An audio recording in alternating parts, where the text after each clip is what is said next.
дар доираи омодагӣ ба ҷашни 30-солагии истиқлолияти давлатии ҷумҳурии тоҷикистон дар шаҳри Истиқлол бунёди 100 иншооти таъйинотшон гуногун ба нақша гирифта шудааст. Айни замон дар ин иншоот кор муташаккилона идома дорад. таъмири куллии шӯъбаи таваллуд ва амрози занонии беморхонаи марказии шаҳр яке аз тадбирҳои роҳандозӣ гардида ба ифтихори ҷашни бузурги миллӣ мебошад. то имрӯз корҳои таъмирӣ дар ошонаи аввал саривақту босифат ба анҷом расида, аз ҷониби пудратчии лоиҳа кор дар ошонаи дуюм хуб ба роҳ монда шудааст.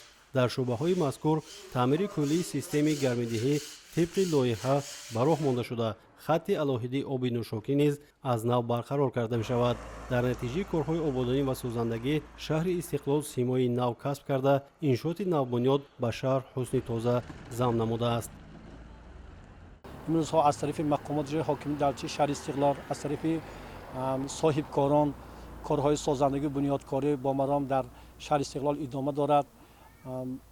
дар ҳудуди шаҳр майдончаҳои варзишӣ, майдончаҳои истироҳати кӯдакон, бунёди боғҳо, чароғонкунии кӯчаҳо бо маром идома дорад ва аз ин мо сокинони шаҳри Истиқлол хело миннат дорем. ҳамчунин омодагӣ ба даври тирамоҳу зимистони солҳои 2019-2020 дар муассисаҳои соҳаи маорифи шаҳри Истиқлол идома дорад. барои дар фасли сармо бо шароити мусоиди таълим фаро гирифтани муҳассилин бо дастгирии мақомоти иҷроии шаҳр 3 муассисаи таълимӣ бо системаи мутамаркази гармидиҳӣ таъмин гардиданд. дар муассисаи ба системи ягонаи гармидиҳӣ гузаштанд, ҳамаи таҷҳизотҳош пурра аз назорати техникӣ гузаронида шуда, ҳамаш омода мебошад. оиди ягон вай нашудааст, ягон камбудӣ дар ин соат дида намешавад. 3 муассисаи дигар мондагӣ аст ки инҳо нақшаи қитъӣ мегирем, дар сурати хай маблағ шудан давра ба давра ҳама муассисаи таълимӣ ба системаи ягонаи гармидиҳӣ мегузаранд.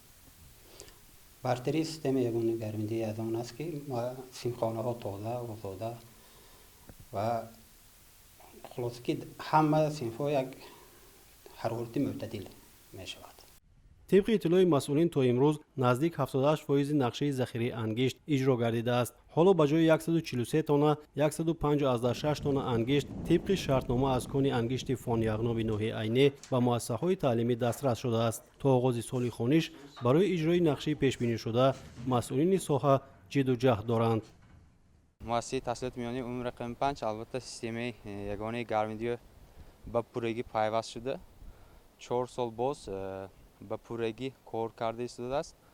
2 سال باز که ما موسم زمستان گذرانی رو به خوبی با سربلندانه پس سر کرده استادیم. در تالار مجلسگاه 11 صنفخانه کتابخانه به پورگی توربه‌های سیستم یگانه گرمایدی گذاشته شده است. این چنین سال قبل به 14 تن انگشت درخواست کرده بودیم. از بودجه دولت به پورگی دسترس شده است.